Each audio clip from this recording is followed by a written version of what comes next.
یادداشت دماغ کے علاوہ جسم کے دوسرے خلیات میں بھی محفوظ ہوتی ہے۔ بہت عرصے سے ہمارا یہ ماننا تھا کہ یادداشت اور سیکھنے کا عمل صرف دماغ تک محدود ہے۔ اس کی وجہ یہ ہے کہ ہمارا دماغ، خاص طور پر دماغ کے خلیات، یادداشت کو محفوظ رکھتے ہیں۔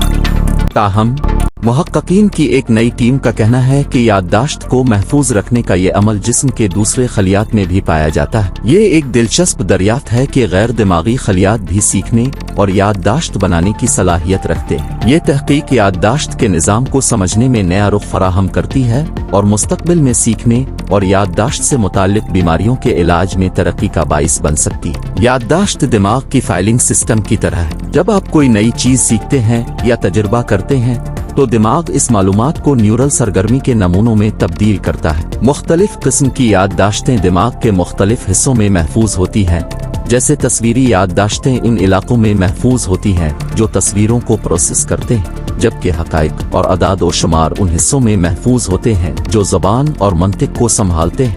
یادداشت کو واپس لانے کا عمل تب ہوتا ہے جب آپ کا دماغ ان نمونوں کو دوبارہ چالو کرتا ہے۔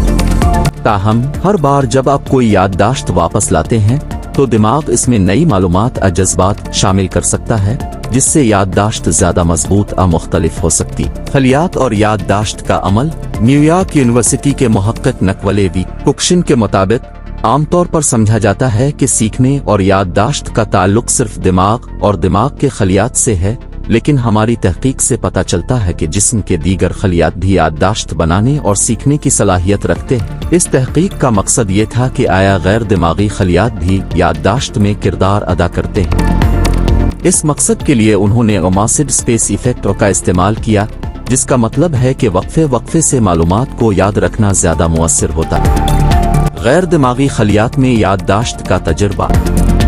تحقیق میں سائنسدانوں نے انسانی اعصابی ٹشوز اور گردے کے ٹشوز کے خلیات کو مختلف کیمیائی سگنلوں کے نمونوں کے سامنے رکھا جو دماغ کے نیورونز کو نئے علم کے دوران محسوس ہوتے ہیں۔